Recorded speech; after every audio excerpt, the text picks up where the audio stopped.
Welcome to Voices of Media. It's great to meet you all. This is the fourth episode of my podcast series, and I'm Ha Quyên, a senior at Swinburne University, majoring in media and communication. The motivation behind this series comes from many of my friends struggle to choose their right career path, and that's how Voices of Media was born. And in each episode, I will invite different guest speakers from the media industry to share their real life experiences. I hope this will give you a clearer view of the various jobs that you might want to pursue. And we are thrilled to have you with us for our fourth episode. And today we are diving into a fascinating world of a copywriter.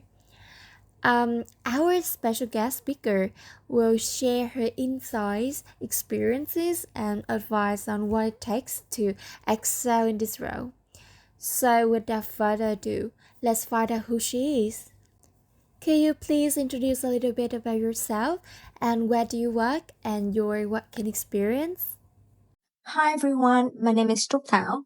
I'm a third year student majoring in advertising and I have a year of internship experience in two top agencies in Vietnam as a copywriter, TNA Ogilvy and Hakuhoro Digital Vietnam. That's impressive. Can you share your journey to become a copywriter and what motivated you to pursue this career? Honestly, at first I didn't imagine myself sitting in an office and typing all the time from 9 to 5. When I was in high school, I thought I would be some kind of like a businesswoman or a lecturer at university.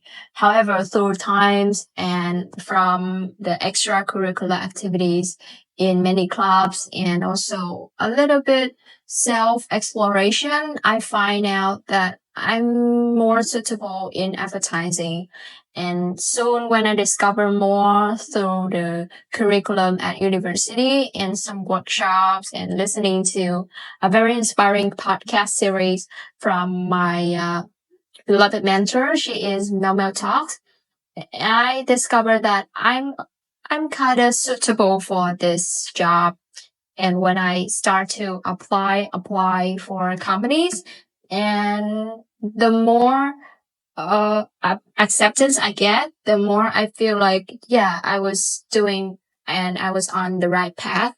And from now, the thing that motivate me most is that the aspiration to do something meaningful, to make some meaningful campaigns or campaigns that will win an award.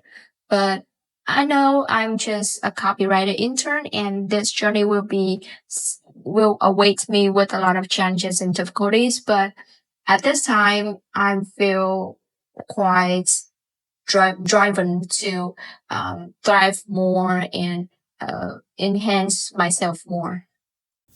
Wow, what you have achieved is truly inspiring, and I think it's wonderful to have something to dream about and strive forward. Also, I like Mail Talks too. Mail Talks should be a channel of interest as it provides many valuable insights into the media industry.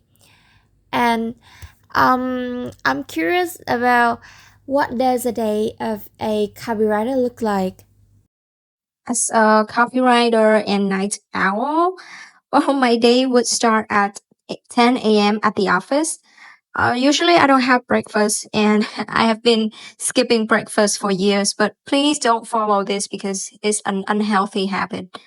So at 10 a.m., I present at my company and start to work until 12. My lunch break will be around half an hour and a half. This is when I have lunch and take a quick rest to recharge my battery. And then I'll begin to work at 1:30 p.m. to 6 p.m. But I never leave the company on time because, the traffic in Ho Chi Minh is insanely crowded. So normally I would wait around 30 minutes more or less, and then I write back home.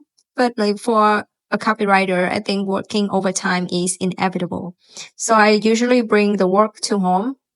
because I'm the kind of person that cannot stay long in an environment, in a workspace.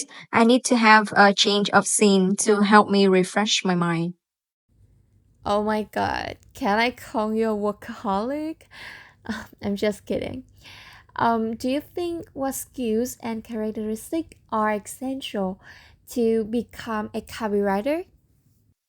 Well, to become good copywriters, I think there are two most important skill sets that you need to have when you want to thrive in this industry. First of all is copywriting, and second is ideation. For copywriting, it is the ability of writing content, but it doesn't mean that you write and that's all. Like I said, copywriting is also crafting the idea in the shape of words to make people read and engage with it. And you will need like a pool of vocabularies and different expression to use it in different brands and industries. Like when you write for a fun and energetic brand, it would be much different when you wrote for a very serious and formal client. And the second skill is ideation. If you want to become better copywriter and even achieve higher titles in the future, then this skill is a must. Means that you will have to turn the strategy of the strategic planner into a very creative concept that is relevant and also appealing enough to the target audience. And I have to say that it's not easy at all. Many copywriters, even in higher levels, they are still struggling to master the skill too. So you will need to learn a lot and patiently practice whenever you have a chance. And so do I. The third requirement, I think you also need to practice is being detail oriented, because you will need to pay attention to what you're writing, like in every piece of content, from a simple social post to a simple message in a random, visual or design. It's not just about you focus in the grammar, vocabulary, or the spelling, but also the idea whether you have well delivered or not. Well, for new copywriters, they often write too lengthy, too long, and with abundant ideas. This will lead to the lack of comprehension and cohesion. So this is also my weakness. Yeah, so let's learn and grow from all the mistakes and feedback. And I also learned a very useful tip from my seniors is that they tell me that whenever I finish or complete a piece of content, I need to proofread, like to reread it twice or even three times. And also I can read it out loud to see if I use two sentences just to describe the same idea, or if I just keep repeating some vocabularies that is not too interesting or that is too lame. So you can also try this in order to make your content, make your words more appealing, sharpened, and also directly target to the target audience. So insightful. Yeah, 100% agree. And on the other hand, what are some of the biggest challenges you face in copywriting? As a newbie in any industry, I think we all have to deal with some typical problems. But for a copywriter wannabe, you will have to do lots of different campaigns for different brands in different industries. So the lack of industry knowledge will prevent you from making insightful, creative, and idea that relevant to your target audience. So for example, I'm more interested in the FMCG industry or the brands that are more feminine, such as like beauty or skincare. But when I worked for Hakihoro, most brands are from automobile and technology industry. So I had a hard time at first to discover about the brand and grasp the basic understanding in order to create some creative but still insightful concept for the client. So this is a very big challenge because you cannot choose your client when you become a copywriter, because any client is welcome, and as long as they give you a brief and the money, all your responsibility is to turn their request come true. And you cannot choose your client when working in this industry. So try not to be specialized in just one industry. I know it's good to become the expert of one industry as a copywriter, but your client is varied. You won't know when will be the industry that you're working for. So try to explore all of the industry in the market and keep yourself a specific interest to know more about it. For example, if I hate automobiles so much, I couldn't do and survive in Hakuhodo because most of the brands are from automobile and technology and some kind of like mechanics. If I hate it so much, I can never become a good copywriter. So challenging, but no pain, no gain, right? What is your first expectation of a copywriter, and how is it different when you already work as a copywriter? Well, it's really different between my expectation and the reality. So a copywriter doesn't just sit all the day and you write all the creative content and all above the cloud of words and phrases, like not just out of nowhere, but you have to put yourself in the reader's or consumer's shoes to know what will attract them to read. For example, a content for a soft drink brand like Coca-Cola or Pepsi will be different to content for a car brand like BMW or Lexus, right? And this will even vary within the industry. For example, before I take the Coca-Cola and Pepsi, for example, you will see that there will be some difference, not really big, but a little bit difference when Pepsi, they talk to their consumer compared to Coca-Cola when they want to spread a message to their audience. So the copywriter must dive deeper to know what consumers expect to read, what type of words will attract them and suitable for the right target audience, right? For example, when I wrote for Coca-Cola, I will need to have a friendly approach with all of the trends for Gen Z. Meanwhile, while I wrote for car brands like Mitsubishi, the tone of voice I need to deliver must be formal and a little bit masculine. Like I put myself as a male audience. Whenever I read something, what do I expect from a brand? What kind of voice? I cannot write too childish or too feminine compared to shampoo or beauty products. And another thing that many people, including me at first, mistake all the time is that a copywriter must know all the trendy phrases. Like you have to keep updated with all the trends. But that is not really true at all because doing a copywriter is not just writing social posts on a fan page or Facebook or Instagram, but you also need to write for the creative campaign as well. So if you catch that trend at this time, but long time ago when you need to publish the campaign, it would be really out of trend. So I think copywriter doesn't need to know all of the trends, but you have to be open-minded to all of them in order to follow the request of the clients whenever they need, especially brands that are very young and they want to attract the young audience. Yeah, sure. All we can firstly see is just the tip of the iceberg. So, working in a competitive industry like media and for a leading company like that, have you ever felt stressed and wanted to give up? And how do you deal with it? Well, I think stress is inevitable whenever we work or especially in the journey of growing up, right? So if I say that doing copywriting is not stress at all, it is a lie.